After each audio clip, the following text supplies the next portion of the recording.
ফেসবুকের মাধ্যমে প্রায় 90,000 মেয়ে কিডন্যাপ হয়েছে। ফেসবুককে ইউজ করেই 90,000 মেয়েকে কিডন্যাপ করা হয়েছে।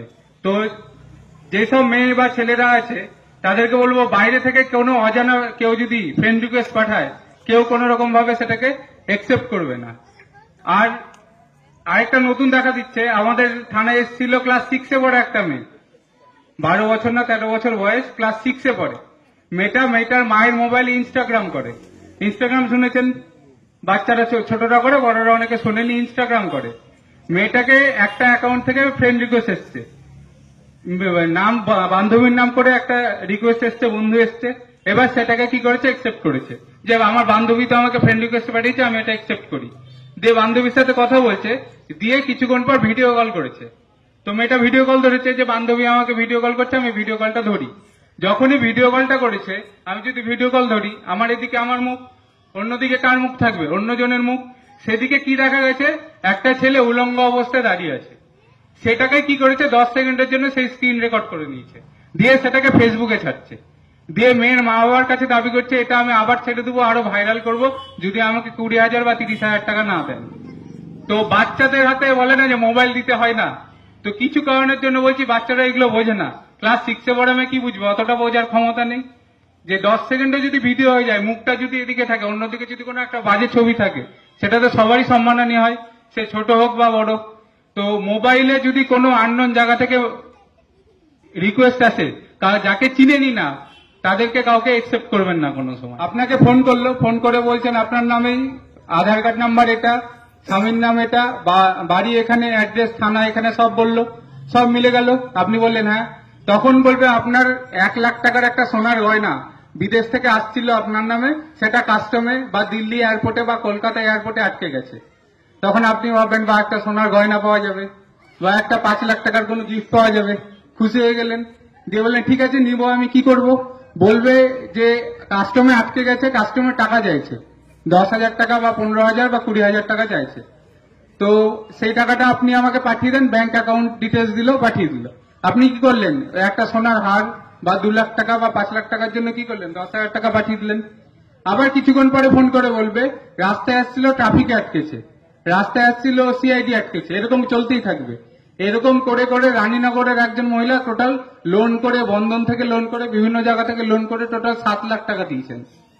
ঠিক আছে, 7 লাখ, 7 লাখ, 7 লাখ টাকা দেওয়ার পরে আবার চাইছে 1 লাখ টাকা, যে আপনার বাড়ির কাছে আছে, রাস্তায় আটকে গেছে, এবার আপনি এই টাকাটা দিন, আপনার বাড়িতে পৌঁছে যাবে।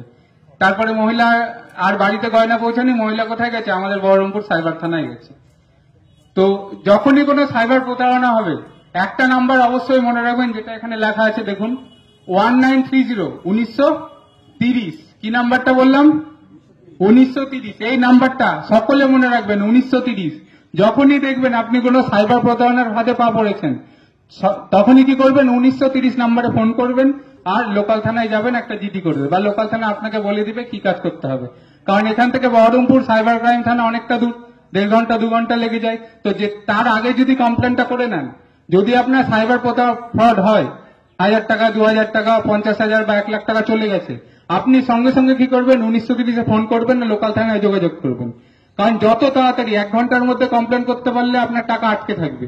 যদি 2 ঘন্টা, 3 ঘন্টা, 4 ঘন্টা হয়, টাকা কিন্তু বেরিয়ে যাবে। সেই জন্য বলছি সাইবার থানা যাওয়ার আগে একবার লোকাল থানায় যোগাযোগ করবেন, আর 1930-এ একটা ফোন করবেন। তাহলে যতটা সম্ভব 1 ঘন্টা, আধা ঘন্টার মধ্যে কমপ্লেন করতে পারলে টাকাটা কি হবে, আটকে যাবে। আরেকটা নতুন টপিক এখন খুব চলছে, গোটা ইন্ডিয়া জুড়ে চলছে, ফোনে কথা বলতে গেলেও দেখবেন ফোনে কিছুক্ষণ ধরে বলছে, সেটা কি ডিজিটাল অ্যারেস্ট। নাম শুনেছেন? এবার ডিজিটাল অ্যারেস্ট এটা মেনলি হচ্ছে কোথায়, মেন টাউনে যেখানে কোটিপতি, প্রচুর পয়সাওয়ালা বিজনেসম্যান বড় বড় হচ্ছে, তাদেরকে এটা হচ্ছে। আমারই নিজেরই একটা কেস আছে বহরমপুর সাইবার থানায়।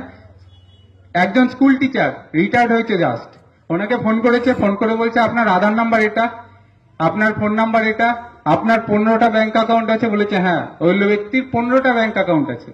উনি আমাকে লিস্ট এনে দেখাচ্ছেন যে ওনার 15টা ব্যাংক অ্যাকাউন্ট। আমি লোককে জিজ্ঞেস করছি এত ব্যাংক অ্যাকাউন্ট কি করার কারণে। এবার ফোন করে বলছেন আমি দিল্লি সাইবার ক্রাইম থেকে বলছি, আপনার যে 15টা অ্যাকাউন্ট আছে এগুলোতে সব ব্ল্যাক মানি আছে। 15টা অ্যাকাউন্টে প্রায় 1.5 কোটি টাকা ছিল ওই লোকের। ঠিক আছে, এবার বলছে আপনার এগুলো ব্ল্যাক মানি। বলছে না, আমি সব ইনকাম করেছি, রিটায়ারমেন্টের পরে এই টাকাগুলো পেয়েছি। তো বলছে ঠিক আছে, আপনি এই টাকাগুলো আমাদেরকে পাঠিয়ে দেন, আমরা তাহলে কিছুক্ষণ পরে আপনার কেসটা সব মিটিয়ে দিচ্ছি, টাকা নিয়ে দিয়ে আপনাকে পুরো টাকাটা ফেরত দিয়ে দিচ্ছি। এবার এই যে কথাবার্তাগুলো চলছে এগুলো সব হবে ভিডিও কলে, আপনার সামনে ধরে রাখবে, ইউনিফর্ম পরে থাকবে, আমার বা স্যারদের মতো যা ইউনিফর্ম দেখতে পাচ্ছেন সেম ইউনিফর্ম পরে থাকবে। পুলিশ কখনো আপনাদেরকে কাউকে ভিডিও কল করেছে থানা থেকে যে আপনি একটু থানায় দেখা করে যান, বা আপনাকে এটা অ্যারেস্ট ওয়ারেন্ট পাঠানো হচ্ছে, কোনো সময় ভিডিও কল করেছে? কোনোদিনও করেনি। কারো এসছে কি এখানে ভিডিও কল থানা থেকে? কোনোদিনও আসেনি। তাহলে দিল্লির সাইবার থানা বা কলকাতার সাইবার থানা বা অন্য কোনো ডিপার্টমেন্টের টাইম থাকবে না আপনাকে ফোন করার ভিডিও কল করে। কিন্তু এই ক্ষেত্রে কি করবে, আপনাদেরকে ভিডিও কল করবে। ভিডিও কলে আপনাকে সবসময় রাখবে, ভিডিও কল কাটতে দিবে না। ওই যে কথা বললাম স্কুল মাস্টার মশাই রিটায়ার্ড আর তার ওয়াইফ দুজনকে প্রায় 4 দিন ধরে ভিডিও কলের মাধ্যমে অ্যারেস্ট ছিল।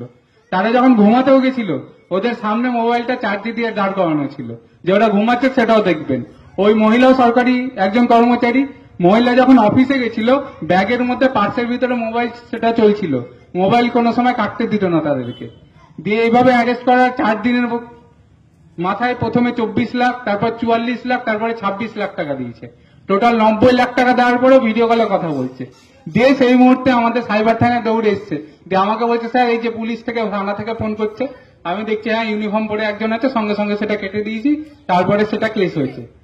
এবার যে আমরা যে 1930 ফোন করেছি, কিন্তু তিনি 2 দিন পরে এসছে, টোটাল 90 লাখ টাকা দেওয়া কমপ্লিট, তার 2 দিন পরে আমাদের কাছে এসছে, আমাদের কাছে আর কিছু করার নেই। এবার সেটা কেস তদন্ত চলছে, তারপর সেটা টাইমের সাথে কি হবে সেটা দেখা যাবে। তো গ্রামের দিকে এটা কম হয়, এটা মেনলি বড় বড় শহরে। দিল্লিতে সবচেয়ে বড় হলো, দিল্লিতে একজন 1.5 কোটি টাকা দিয়েছে, ডিজিটাল অ্যারেস্টের শিকার হয়ে 1.5 কোটি টাকা দিয়েছে। এটা গ্রামের দিকে কম, শহরের দিকে বেশি।